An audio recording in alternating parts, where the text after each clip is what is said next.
Yes, Kenya. Tamu sana, tamu sana, tamu sana, yes. Things are falling apart in Kenya Kwanza government.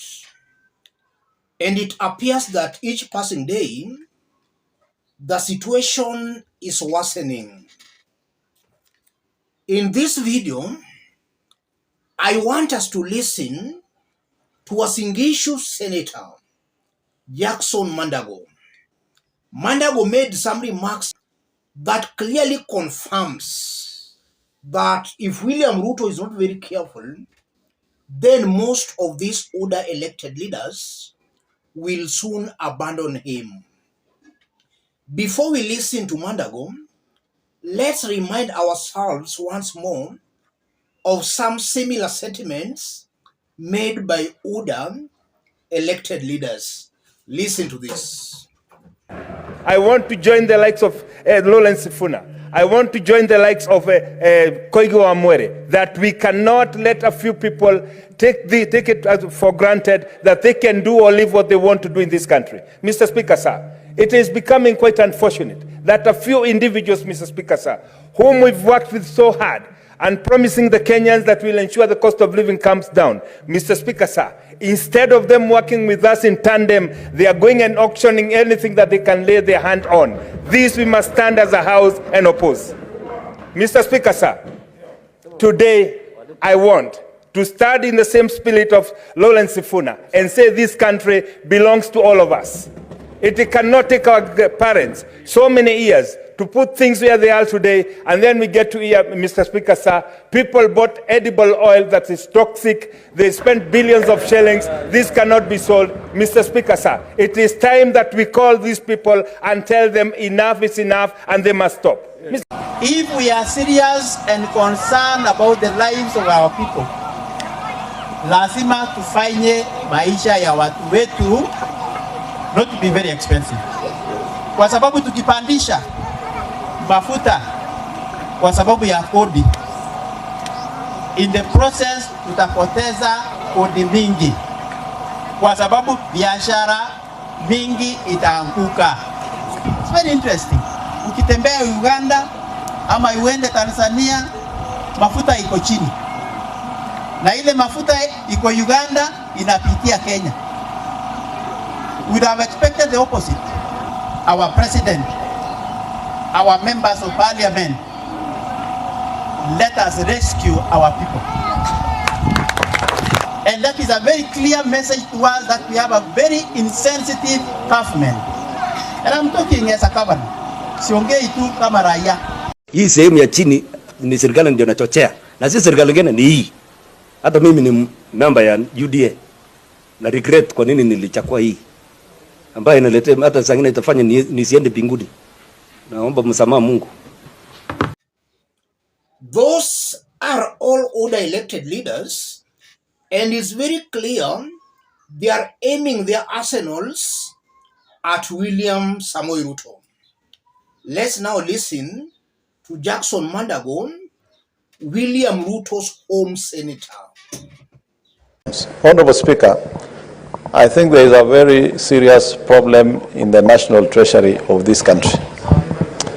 The national treasury of this country behaves as if it is the treasury of the executive of this country. I think it is time we come up with an independent institution that disperses funds to the three arms of government and to the two levels of government, so that these monopolistic tendencies of national treasury determining who to allocate resources as and when it pleases them comes to an end, Honorable Speaker.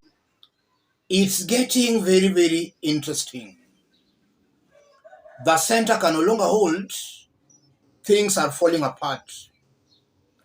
What does that all mean politically?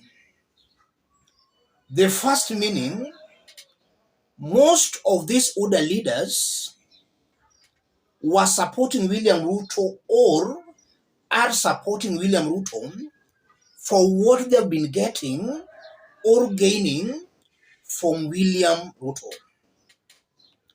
if they are not gaining anything, they see no need of supporting William Ruto.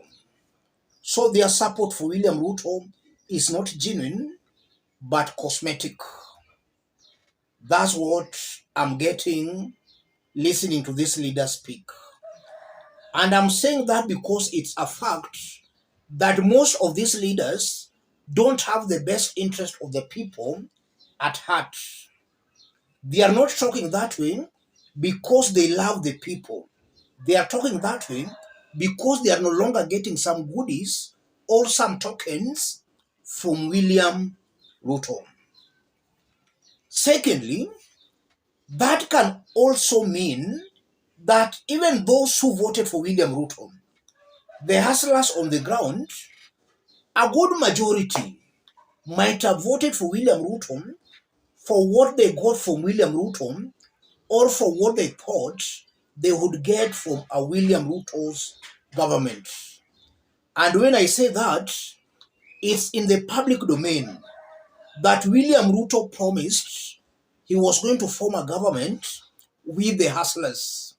And some hustlers took that literally to mean they were going to be part of William Ruto's presidency or part of his government. And just as the elected leaders seems to be distancing themselves from William Ruto, even the ground, those who are expecting something from William Ruto are soon abandoning William Ruto. And that only means that as time goes by, William Ruto is becoming more and more unpopular on the ground. Thirdly, listening to these leaders, it confirms beyond any reasonable doubt that the ground is becoming very hostile. So no leader wants to associate with William Ruto. They don't want to be seen to be defending a William Ruto's government. They want to be seen to be attacking that government for the ground to see that they're working. And for those who have been following me here, not once or twice or thrice, I've always maintained that as time goes by, any leader supporting William Ruto will find the ground very hostile. And they'll either be forced to go silent or to abandon William Ruto. And it's coming out very clearly that some have started abandoning William Ruto, a confirmation that William Ruto has not lived up to Kenyans' expectations. So things are falling apart. And listening to Mandago is just confirming that government institutions have actually been captured. Institutions are not independent. That's an older senator confirming to Kenyans that some of these institutions have been captured. They are not working independently. Look at DCI. The same DCI that gave the control of budget a clean bill of health in 2019, when Nyakango was taking over as the controller, DCI now turns against Nyakango that in 2016, Nyakango involved herself in some fraudulent deal, while the same DCI gave her a clean bill of health in 2019. Look at the anti-corruption. Look at our courts. It's very clear that the executive is actually muzzling these arms and departments of the government. So from where I see it, William Ruto as the president should let Kenyans or should let these independent institutions function professionally. If he continues meddling with these institutions, then there is nowhere we are heading to as a country. About 2 days ago, CS Treasury Professor Njuguna Ndung'u confirmed that the government is broke. So already there are some signs that This is a government that is going to stuck. If nothing is done urgently, then we will be in for a very big rude shock. Let me stop it there, ladies and gentlemen. If you are watching us but you have not yet subscribed, subscribe, give this video a like. Any person who may want to support this forum, for the forum to continue growing strong and stronger, contact me through that number below. Let's meet in our next analysis. Thank you. God bless you. God bless Kenya.